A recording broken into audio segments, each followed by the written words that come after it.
अस्सलाम वालेकुम स्टूडेंट, आप देख रहे हैं मेरे यूट्यूब चैनल तालीमी तरबियत की दुनिया। मैं हूं मोहम्मद यासिर इकबाल। स्टूडेंट, हमारे पास फ़िज़िक्स क्लास 9th की जो फ़िज़िक्स है उसका चैप्टर नंबर 3 जो है हमारे पास डायनेमिक्स के नाम से जो चैप्टर है उसके हम प्रॉब्लम्स न्यूमेरिकल प्रॉब्लम्स जो हैं वो हम करेंगे इस लेक्चर में। जिसमें अब पहले वाले प्रॉब्लम में ये कह रहा है, a force of 20 newton moves a body with an acceleration of 2 metre per second, find its mass. अब अगर है force of 20 newton moves a body, तो मतलब ये है कि वो हमें फोर्स जो दे रहा है, force is equal to F is equal to कितना दे रहा है, 20 न्यूटन। कह रहा है कि एक फोर्स है जो 20 न्यूटन लगती है एक बॉडी पर और उस बॉडी को मूव कराती है, और उस बॉडी के अंदर एक्सेलरेशन पैदा होता है 2 मीटर पर सेकेंड। यानी इसमें जो एक्सेलरेशन पैदा हो रहा है, acceleration is equal to A 2 metre per second square. लाजमी बात है, एक बॉडी पर अगर फोर्स लगती है और वो बॉडी मूव करती है तो मूवमेंट की वजह से उसके अंदर एक्सेलरेशन पैदा होगा। अब वो कह रहा है कि बताएं कि अगर 20 न्यूटन फोर्स लगे और 2 मीटर पर सेकेंड एक्सेलरेशन उस बॉडी में प्रोड्यूस हो, तो बताएं कि उस बॉडी का जो मैस एम है वो कितना होगा। ठीक हो गया, यानी ये हमारे पास क्या है, मैस हमने फाइंड करना है। तो अब हम यहाँ पर क्या लगाएंगे, formula Newton F is equal to M A, second Newton second law of motion, यानी F is equal to M A. अब हमें क्या चाहिए, एम चाहिए, तो एफ, ये ए जो मल्टीप्लाई हो रहा है ये इस तरफ आके डिवाइड हो जाएगा और एम इधर आ जाएगा। एम को मैं इधर ही यूँ लिख देता हूँ और एफ अवर ए, यानी एक प्रॉपर एक ऑर्डर में लिख देता हूँ। एम इसी तरह आ जाएगा। एफ मेरे पास कितना है, एफ मेरे पास 20 न्यूटन है और ए मेरे पास कितना है, 2 है। 2 10 20, तो मेरे पास यानी कि जो मैस है एम, दैट इज 10, और साथ देखिए मैस का जो यूनिट होता है वो आपने लगा देना है 10 kg। तो यूँ हमारे पास जो पहला है वो कंप्लीट हो गया 3.1। अभी हम इधर 3.2 करते हैं, 3.2 प्रॉब्लम नंबर 3.2। अब जो 3.2 है उसमें क्या कह रहा है, उसमें कह रहा है the weight of a body is 147 Newton. यानी वेट की बात करता है, हम साथ साथ लिखते जाते हैं। वेट को डब्ल्यू से रिप्रेजेंट करते हैं और कह रहे हैं कि 147 क्या है, न्यूटन है, लगा दिया साथ यूनिट उसका newton. What is its mass, कह रहे हैं कि बताएं कि जो मैस एम है वो कितना होगा। उसके अलावा उसने हमें take value of G is equal to 10 metre per second, यानी जो जी है, जी कह रहा है कि G 10 metre per second square जो है, कह रहा है जी की वैल्यू आपने इतनी लेनी है। अब हम क्या लगा लेंगे, अगेन फार्मूला लगाएंगे, W is equal to M G. हमें क्या चाहिए, एम चाहिए, जी मल्टीप्लाई हो रहा है, जो पहले वाले क्वेश्चन है बिल्कुल उसी की तरह है। जी इधर आके डिवाइड हो जाएगा और एम इधर रह जाएगा। एम को मैं ऐसे लिख के डब्ल्यू और नीचे जी लिख देता हूँ। तो M is equal to W, W की वैल्यू मेरे पास कितनी है 147, और जी की वैल्यू मेरे पास 10 है। तो यूँ मेरे पास जो मैस है that is M is equal to 14.7 kg। तो यूँ मेरे पास जो मैस है वो भी आ गया 14.7, यानी 10 को डिवाइड करोगे तो 14.7, यानी एक जीरो है तो लाजमी बात है पॉइंट एक डिजिट के बाद आ जाएगा from right to left. Next हम 3.3 भी यहीं पर ही कर लेते हैं। अब अगर 3.3 की बात करें, 3.3 में कह रहा है how much force is needed to prevent a body of mass 10 kg from falling. अब वो कह रहा है कि फोर्स हमने एक्चुअली फाइंड करनी है,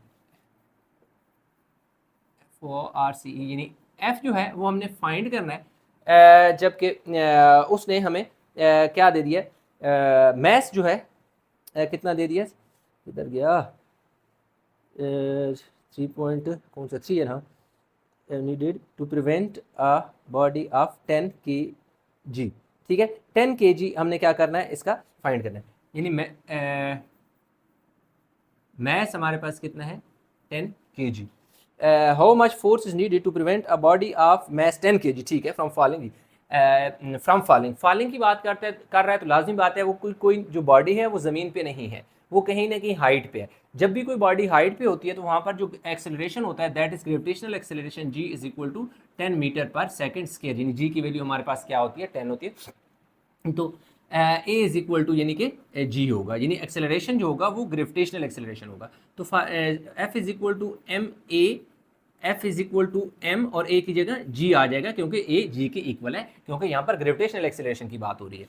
तो F is equal to M की वैल्यू हमारे पास कितनी है जी 10 है, और G की वैल्यू 10 है, तो F इज इक्वल टू 10 10 ज़र 100 न्यूटन। तो यूँ यानी कि इतनी फोर्स हमें रिक्वायर्ड होगी, 100 न्यूटन फोर्स रिक्वायर्ड होगी एक बॉडी को, जो 10 kg की बॉडी है उसको किसके लिए रोकने के लिए। तो यूँ हमारे पास जो 3 हैं इसके प्रॉब्लम वो कंप्लीट हो गए।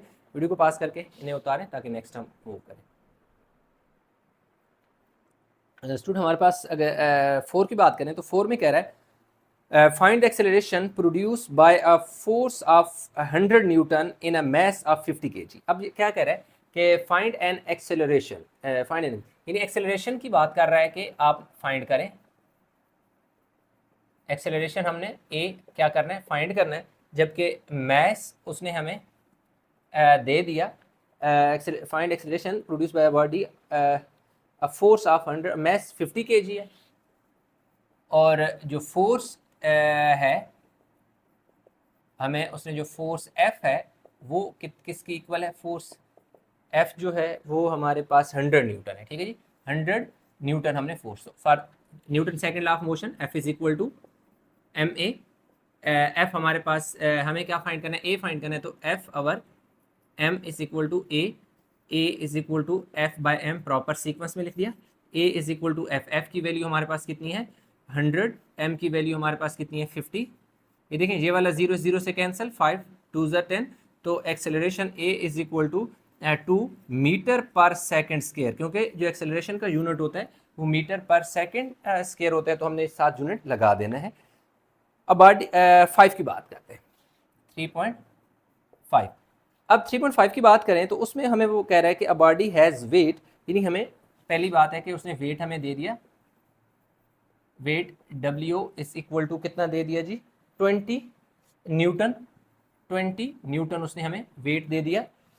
How much force is required to how much force is required to move it vertically upward with an acceleration of 2, यानी हाउ मच फोर्स, फोर्स यानी कि क्या कह रहा है कि फाइंड करें लिखे ना फोर्स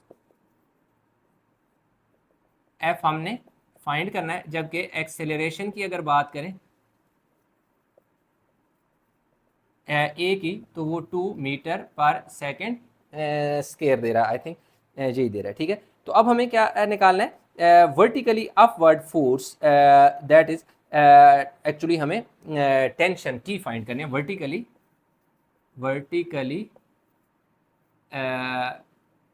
अपवर्ड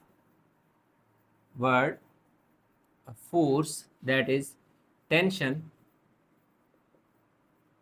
T जो है हमने क्या करना है फाइंड करना है, वर्टिकली अपवर्ड फोर्स जो है टेंशन T वो हमने फाइंड करनी है। तो अब देखें एक हम फार्मूला लगाएंगे, F इसके साथ आपने लिखा net is equal to T minus W। अब इस चीज़ को आपने थोड़ा सा गौर से समझना है, स्टेटमेंट को समझिए और इसको।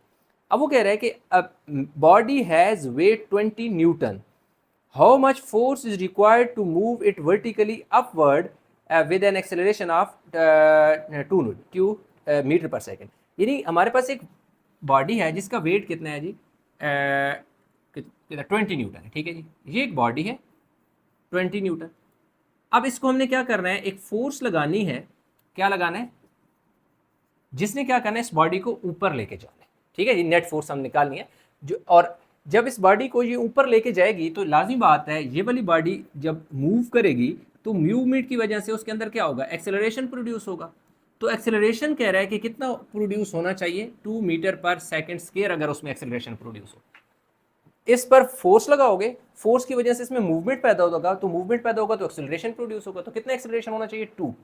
जब एक्सेलरेशन 2 उसमें प्रोड्यूस हो मीटर पर सेकेंड, तो कह रहा है कि उसके लिए हमें फोर्स कितनी रिक्वायर्ड है। तो उसके लिए हमारे पास net force equal to T minus क्या होगा W।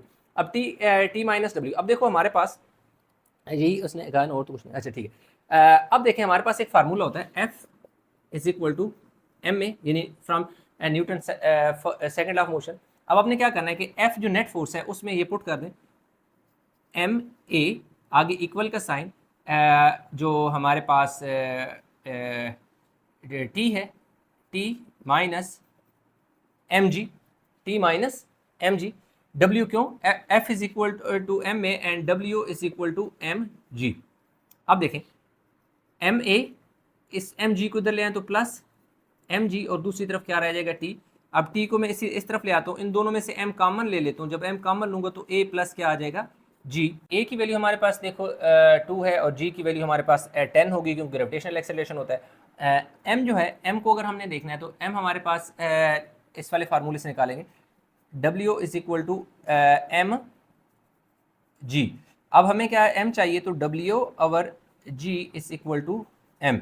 अब आप देखेंगे कि m is equal to W की कितनी वैल्यू है 20 और G ग्रेविटेशनल एक्सेलरेशन होता है 10 वैल्यू होती है 10 2 ज़र 20 तो m is equal to 2 kg।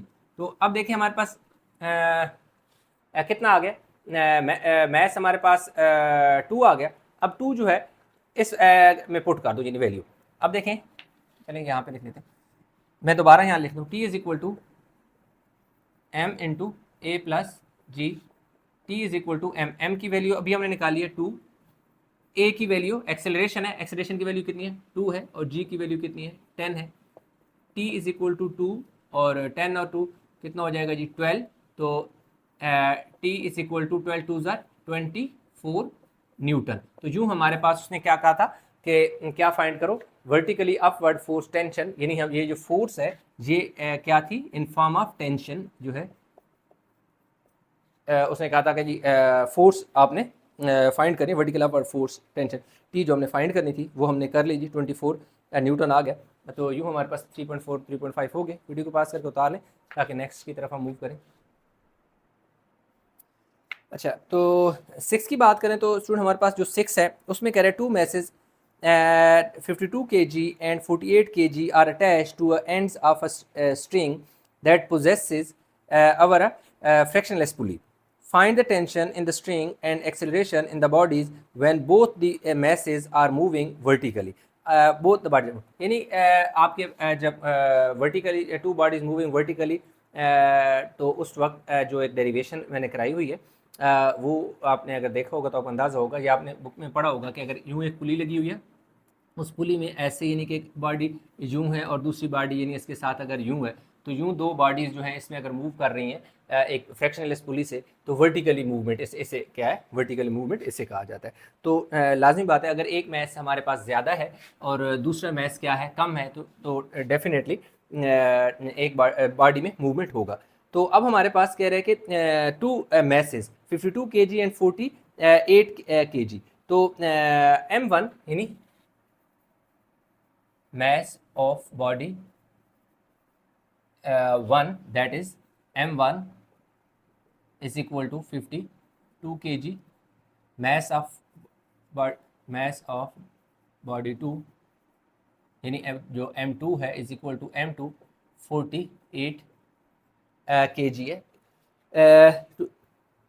Find the tension in the string and acceleration in the bodies when both the bodies are moving vertically upward। अब कह रहे हैं कि टेंशन T, एक तो हमने tension is equal to T हमने find करना है और दूसरा एक्सेलरेशन जो है वो हमने एक्सेलरेशन ए जो है वो हमने फाइंड करना है।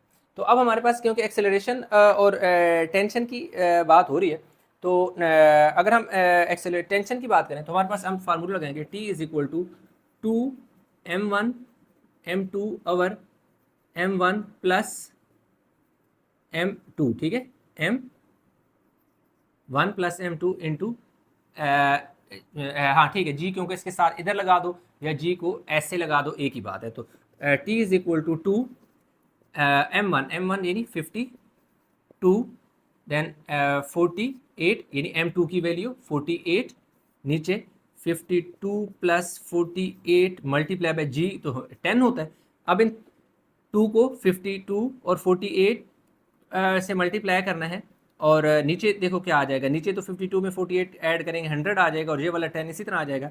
अब हम देखते हैं कि इन को मल्टीप्लाई करें तो हमारे पास क्या आ रहा है। ठीक है जी, किसको 2 मल्टीप्लाई बाय 52 मल्टीप्लाई बाय 48 तो ये हमारे पास आ रहा है स्टूडेंट 4992 ये वाला इससे देखिए कट गया तो नीचे 10 आ जाएगा, तो t इज इक्वल टू हमारे पास आ जाएगा जी 499.2, that is t is equal to approximately equal to 500 newton. तो यूँ हमारे पास टेंशन जो है वो हमारे पास 500 आ जाएगी।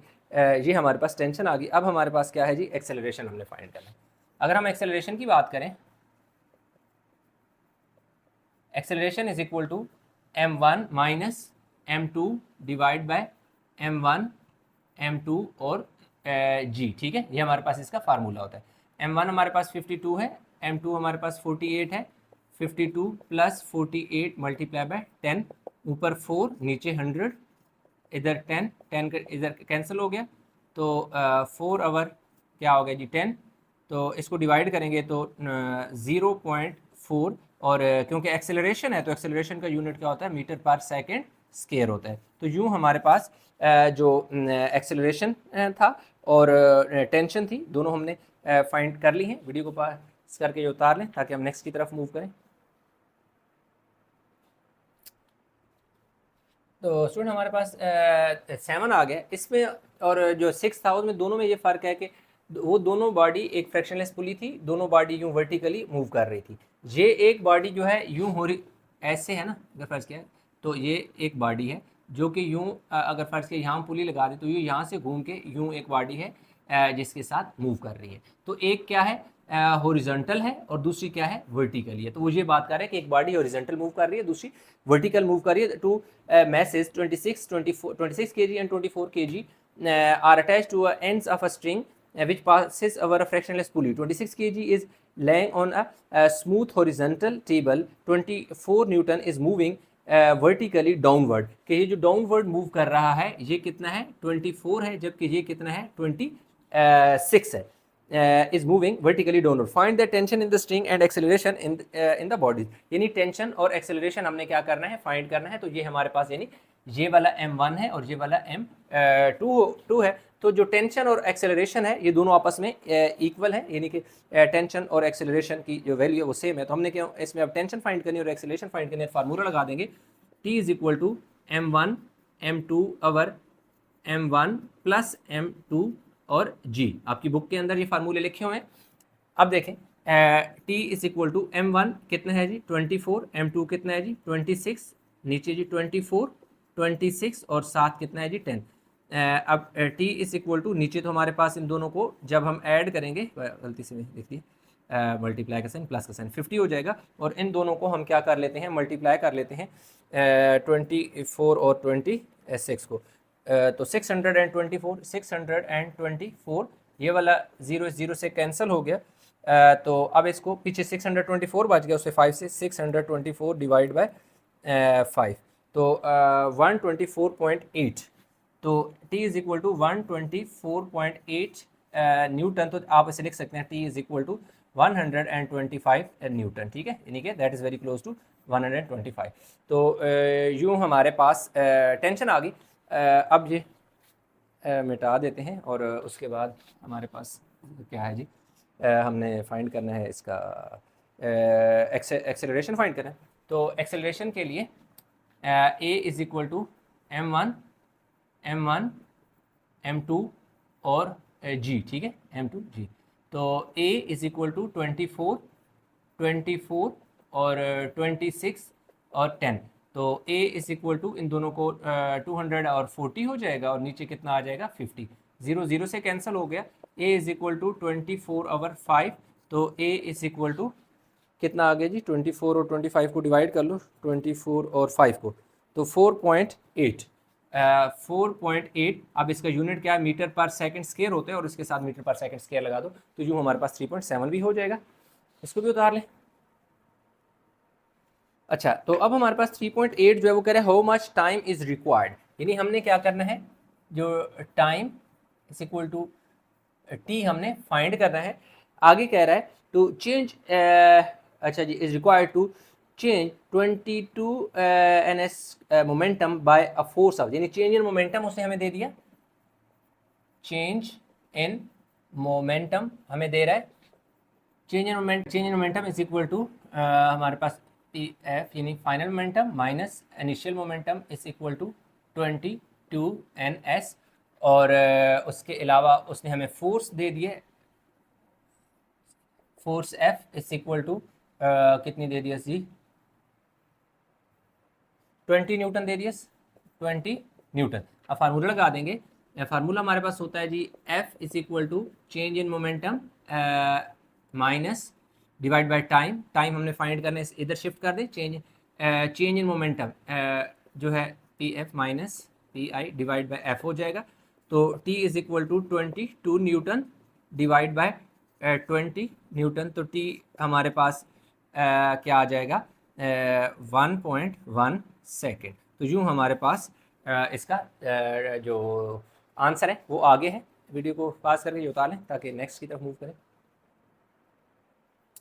अच्छा, तो स्टूडेंट 3.9 में कह रहा है कि how much force of a friction between a wooden block of a mass 5 kg and a horizontal marble floor, the coefficient of friction between wood and the marble is 0.6। अब वो हमें क्या कह रहा है कि भाई मैस अगर 5 kg हो, कोफिशिएंट ऑफ फ्रिक्शन 0.6, यानी कि अगर एक वुडन टेबल है, जैसे आप सपोज कर लें वुडन टेबल है और उसके ऊपर आप कोई बॉडी मूव करा रहे हैं, तो लाजमी बात है उस वुडन टेबल और बॉडी के दरमियान में क्या होगा, कोई ना कोई फोर्स क्या होगी, लगेगी, that is force of friction जिसे हम कहते हैं। तो वो कह रहा है कि how much is the force of friction between a wooden block of a mass 5 kg and the horizontal marble floor। Marble floor की बात करें, यानी ज़मीन की बात करें, मैंने टेबल की मिसाल दी, आप ज़मीन की, यानी ज़मीन पर अगर कोई है बॉडी है, उसको क्या किया जाए, वुडन यानी वुडन ब्लॉक है कि एक लकड़ी का एक ब्लॉक है जिससे मार्बल यानी फर्श पर खींचा जा रहा है। तो लाजमी बात है उस वुडन ब्लॉक और जो मार्बल है उसके दरमियान एक फोर्स होगी, that is force of friction, यानी एक रगड़ की फोर्स जनरेट होगी। तो कह रहे हैं कि coefficient of friction between would and a marble is 0.6। कह रहा है कि उन दोनों के दरमियान कोफिशिएंट ऑफ फ्रिक्शन जो है वो 0.6 है। और फोर्स हमने क्या करना है, फाइंड करना है। तो सारी चीज़ें मैंने यहाँ पे लिख दी कि मैथ मेरे पास 5 kg है, कोफिशिएंट ऑफ फ्रिक्शन जिसे म्यू से रिप्रेजेंट किया जाता है 0.6 है, force of friction F S से रिप्रेजेंट होता है, वो फाइंड कर दिया।